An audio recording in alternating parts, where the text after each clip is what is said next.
This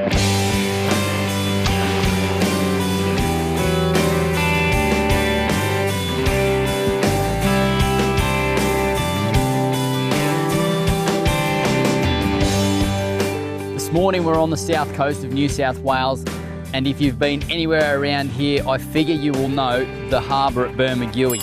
And as a kid, I spent way too many days fishing these exact wharfs for a whole manner of species. And today, Scotty, we've ditched the yellowfin tuna that everyone else is chasing to get back to a bit of basics. Yeah, that's right, Lee. Well, basically, there's some big trevally, some big bream and some big blackfish that harbour around these pylons. And whether you're a kid or a big kid, they're hard to catch. They take a bit of finding. If we get some burley in the water and some light tackle and we can get the bite out of one of these big trevallies, it's good fun. Sounds awesome. And if we do it right, you can catch some really good fish. And I think a lot of people make this sort of fishing too hard and they probably overgun their gear. So we're going to get back to basics and show you how to fish with skinny line and small hooks and catch some potentially big fish. Yeah, it's going to be some climbing around. There's going to be some rods down near the water, and we'll just have to see what happens and see if we can hang on to one and land one. But that's it. Anyway, getting the bite's one thing, landing them's another. Let's get to it.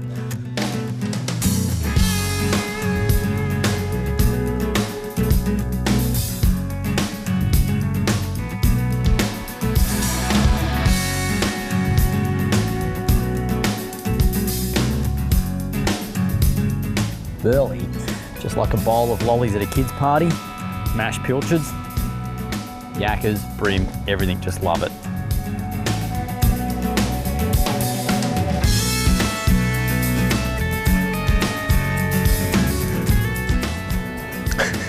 Those big ones are going to go burger. Oh yeah, how are we going to lift them?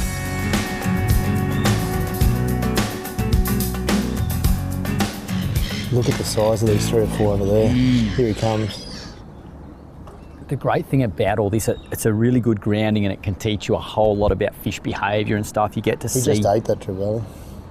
He's got it. Oh, he just spat it out. The small trevally. He's got it, hasn't he? Yeah, he's got it. Or did he spit it out again? Oh. You get to see fish being active and then shutting down and the different movements, and even now you see these trevally, they're lit up, they've got bars down their body, their pectoral fins are right out and their movements are really sort of active. Just need one to come and suck that down, hey, because they're all over it. If all goes well, we'll get a bite here pretty quickly. Oh, is that he got that bait? Yep. Oh, you're kidding. While Scott's doing that, I'm going to show you very quickly what we're doing here. We've got burley, we've got some burley in the water and our outfit, 2 to 4 kilo Imperium spin rod, a little RTX 30, some very light rainbow braid joined to a 6 pound fluorocarbon leader. And the magic at the end of the system is so simple. I've got a little KS size 1 hook and that is it. No sinker, no nothing. Scott's got a tiny little sinker on his line to try and get it down just a bit quicker. I'm going to try and get my bait to just waft down really naturally because these fish are pretty timid, the water's clear, and they do see a bit of fishing pressure. But this is a great way to catch good fish at a land-based location. Got him. Got him? Go dude, you give him some. Oh, he's not as big as his mates. Oh, lucky he's a little one. There's a lot of bigger ones down there, but anyway. That's all right, that's a start. No fish of that size should pull that hard, should they? No, let's just hope our little leader holds on here. Yeah, nice one, mate. That is a silver trevally. They do grow much bigger than that, and there's some bigger ones than that swimming around here at the moment. But that is a good start, pal. See all the stripes on his body? He's all sort of angry, not happy. They've got their pecs out, they're all lit up. Yeah. And there's plenty, probably 3 times the size of this one down there. So okay, let's see if we can get him home. Yep, let's do it.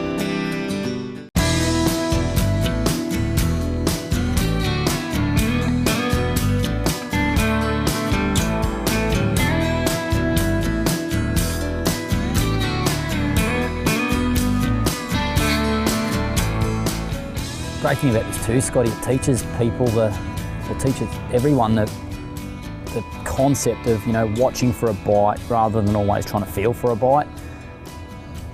Exactly right. There's some big trevally there. I think it's going to be a matter of patience of waiting for those larger ones to be the actual one that take your bait. Yes, like I've got a small trevally chewing my bait now, but there's a bigger one there as well, so I'm trying to not strike on that small one. And you've almost got to be in the like brace position so that you It's very serious stuff, this, Scott. Got him? Yep. Oh, this little fella's gone berserk. He's like fighting 3 to 4 times harder than his little mates did. They've got some toe about them, don't they? You always know when you get a trevally, they lay on their side and they go really fast, and that's why they're so strong. And they're really hard to lift. You can see him right here.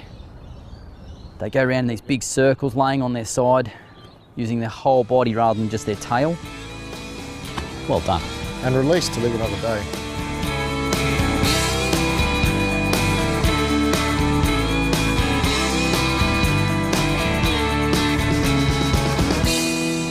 That is about perfect. I'm going to show you what I'm using. In most fishing situations, I'm always trying to get that hook sticking out of the bait to get that instant hook up, you know. But here we've got shallow water that's clear. We've got fish that get fished for a lot. So they see plenty of hooks and plenty of baits and stuff. So you've got to get a little bit sneaky, and it's pretty much this case around the country in all these areas where everyone goes fishing. What I've got here is a tiny little cube of tuna for bait, and the idea being that at the moment, there's a lot of tuna around. Anglers are bringing tuna back, cleaning them, doing all that. So this is what the fish are keyed into eating. I've got my tiny little hook actually buried in the bait there. You can just see the very, very tip of it sticking out right there. I want these fish to come up, see this tuna cube and go, that looks pretty yummy, but not see the hook. Hopefully one of those big cagey trevally or those big cagey bream will just come in and suck it in because it all looks too natural. The other thing about this bait being a little bit bigger, will allow a little yellowtail to pick away and pick away and pick away at it. The big guy will come through, push them out of the way and eat it. If your bait's too small, when there's a whole lot of tiny fish around, by the time the big guy gets, you know, the courage to come and eat it, you've got no bait left.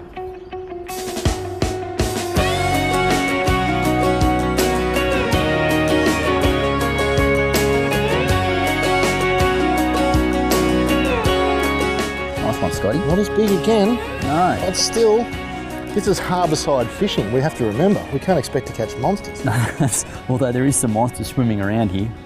Not on every drop anyway. No. Oh, look at, he is whipped up too, that big one down there. He's going to eat in a minute. That's a bit better size, Scotty. Yeah, he's all right. Mate, I'd be talking to you more, but there's a big trevally that just keeps circling my bait here. This little fella away. Oh, look at the size of that fish there. What these fish do, these trevally, they'll come in and they suck the bait in, but then they spit it out. You won't actually feel a bite or anything. We're actually watching our bait. We're actually watching the fish chewing on our bait. Oh, he's got it. Yep. I still got him, just. Done him. No. Just about. Hang on. Away from the poles. This is more tense than a 60-kilo yellowfin on the shelf. Target species, Lee. This is the one. Get him on the surface, and then we got half a chance here. Now, I got him, sort of. Tell you what, that's hardy mouth stuff, Scotty. They're the ones we're after, Lee. That's like trying to rip a big kingy off the bottom or a GT out from a reef. The only problem is we've got light leader. We've got a fish 2 metres underneath us. How we're going to get him to us is a different story now, but... Scotty, what if I'll walk the fish down to there, and if you kindly ask those people if you can jump on their boat to land the fish. Right, let's do that. That was like switchbait in the 100-kilo marlin up on Churros Canyon. Morning. We're going to land him on your boat. The biggest concern I've got here is that trevally have got a really soft mouth, and the longer this fish is on, the bigger the chance that that hook will just fall out. But if I can just keep this all nice and smooth, nice and easy. Right, Lee, these people here on Aquaholic, thank you, kindly lend us a net. They were catching marlin this weekend, but that was nowhere near as exciting as watching this. And the resident dog. Right, I'll come back up and see you, Lee. That was pretty easy. My heart is racing, I'm serious. That's full on. And it was quite interesting seeing that fish. This time he just got all whipped up, Scotty. You could just see he was going to commit, like he just came in, zipped around, and you knew you were going to get a bite. I mean, we could be on the shelf chasing yellowfin tuna, mate, but that'd be nothing on this. How's the excitement? That's awesome. Yeah. I thought I'd lost him about 4 or 5 times during that fight. And you can see there, the tiniest scabby piece of bait, just skin and a bit of meat and sinew. And the end result, that little tiny hook. The end result is this absolutely beautiful silver trevally. I tell you what, I'm very, very happy with that, mate. I'm not just saying it. Pound for pound when they're on structure and you're wrestling ropes and boats and moorings. Doesn't get much better than that. Man, that is awesome. It just shows with a bit of light gear, light leader, some patience, can really do. I'm gonna pop this guy back because there's plenty more to catch. Trevally, luderick, bream, leather jackets, yakkers. Bermagui Harbour is going off.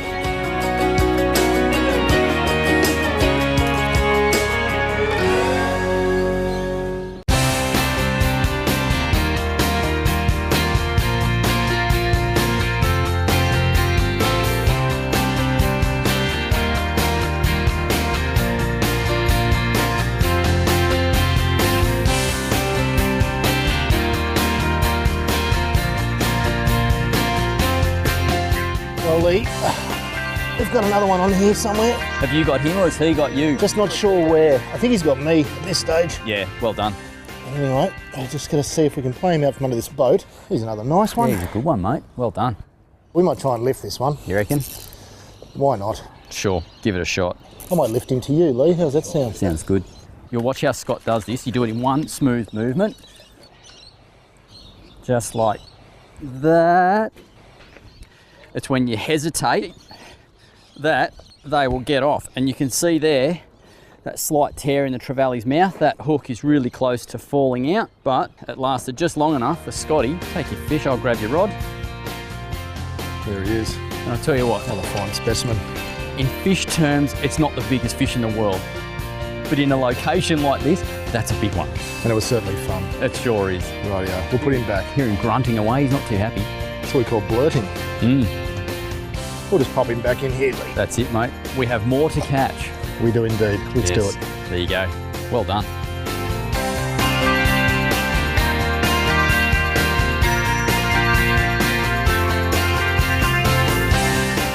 Great thing about what we're doing here, it's obviously easy fishing. You don't want to have loads and loads of gear. We've got burley, I've got my little bum bag there with a few bits and pieces in it, and the tackle is a range of little hooks, a couple of little sinkers and some little swivels. Got a little box of split shot there, and that is enough to get us into a whole lot of fun or a whole lot of trouble, whichever way you look at it. Simple, cost-effective fishing. Yes. We call it. It's a bit addictive too. Like you see these big fish swimming around, you go, I've got to catch him, I've just got it. And you spend hours trying to catch that one fish. And if you stick at it, you will.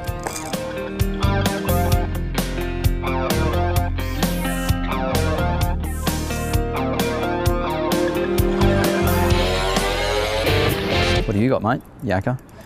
Another yakka. Giving you a bit of curry there, mate. Well, these light fluorocarbon leaders get you the bite, but it also means you've got to be a little bit more precious once you've got him on. Yes.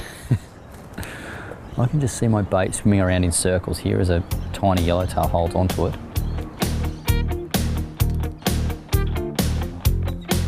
Oh, got him. He's got me. Got him? The big one? No, he's not massive, but he's good.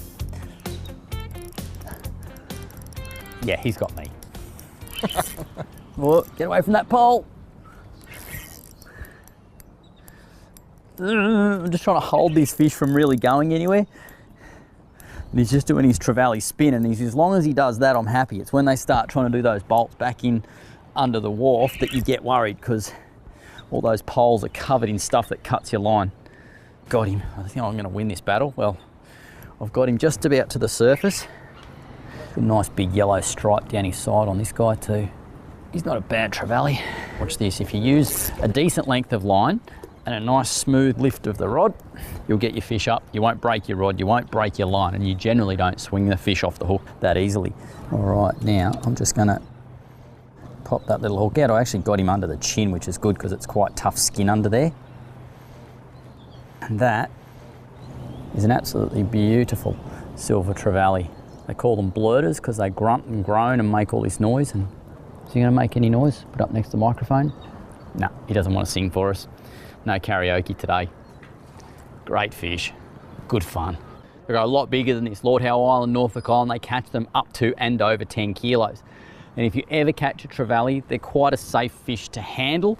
If you want, you can put your thumb into their bottom jaw because they've got no teeth. Watch these little anal spikes right here, because if they get you, they do hurt.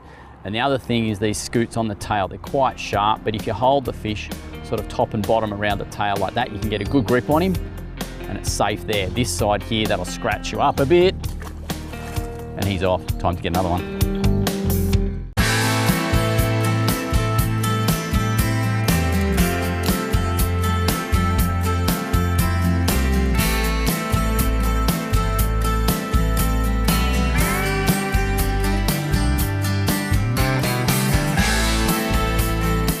funny, Scotty, how here there's tiny little blackfish, there's sweep and tiny yakkers, whereas over there was no little blackfish, there was no sweep. I reckon the difference here is you just don't have the tidal movement up against this rock wall. You're further into the harbour. Yeah, okay. So it's probably more aquarium-like in conditions. You haven't got that flow. And this is fairly constant here, and it's a low dock. We haven't got a lot of volume of air underneath the dock, so... Yeah, okay. Do you find this spot's not as good for trevally, or they don't care? Oh, I don't think they care.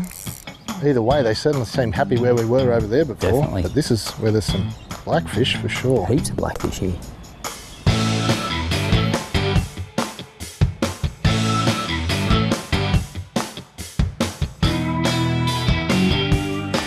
Oh, he's got it. Yep. Whale's open. Big blackfish. Look at him. How's this? And a lot of people would think blackfish only eat weed, but in these areas they get really keyed in on eating flesh baits. The old square mouth, as they're known, or luderick, is a great little animal. With blackfish, so many people spend all the time and effort with the rigs, the floats, the sloppy rods, and they fish tides and northerly winds on low tide. And you can come down here and really... That was cool. And this guy, Scotty, did exactly what we were saying. You've got all the little guys picking away at the baits, and you just see this thing come through, just go, I'll have that, sucks the bait in. And that is the result. An absolutely beautiful luderick. I'm not lying when I say I grew up doing this stuff, coming to Bermagui as a kid, fishing all around here, and it used to kill me, Scotty, watching all the guys coming back with these giant yellowfin. And one thing I always said was, one day that'll be me, going out catching big yellowfin. But for now, it's all about a whole lot of fun. And that is an absolutely beautiful blackfish. And there's some far bigger ones than that kicking around, isn't there, mate? Look at that, those beautiful stripes, heavily scaled because they live in often a rough environment in the ocean, and they beat up against the rocks and stuff. They feed on cungy and weed and stuff like that. But as I said, in these areas, they will get stuck right into the flesh baits. I'll just lay him down for a second, pop that little hook out, put that over there. And one trick I'm going to show you is, I don't want to spook the school of fish, so come with me. You don't have to go far, but quite often just walking 5 or 10 metres and putting your fish back in the water over here. There he goes. And the idea of that is, instead of him diving straight back down through all his mates and taking off at 1,000,000 miles an hour and all his mates take off with him, he's over here, we can go back and keep the action going.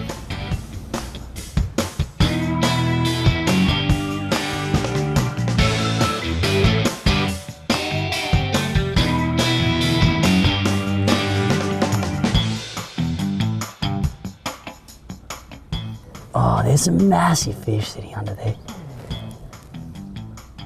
We've got another blackfish here, Lee. You got him? I'm actually trying to place my baits in between the yakkers, the toadfish, and the little sweep to get to the blackfish, the trevally and the brim that are there. Some of the trevally we've seen now are well over 2 kilos, but actually getting a bait to them, it's a little bit trickier. So the trouble's going to be, mate, when we get the bait to them, how are you going to stop it? That's the other issue, there's a lot of ropes and structure here. It's going to be challenging, but... Oh, you got him, cool. I feel like I'm about 10, and now I fully appreciate why my little fella, Finn, loves coming down here whenever he gets a chance and he's not at school.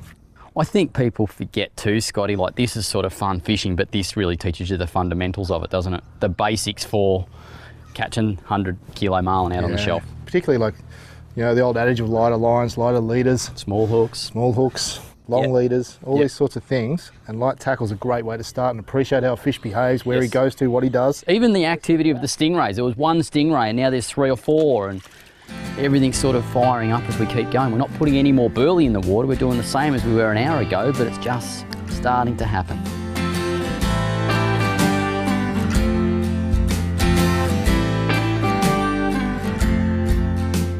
All right, mate, I am so hungry, it's not funny, but I don't feel like I've missed out by not going offshore today. No, this bread and butter fishing has just been awesome. It is. Can't wait to bring the girls back up here in summer and get them out for some of the finest wharf fishing you can ever imagine. For sure. Oh, and you've got him on. Nice one. Oh, salmon. New species.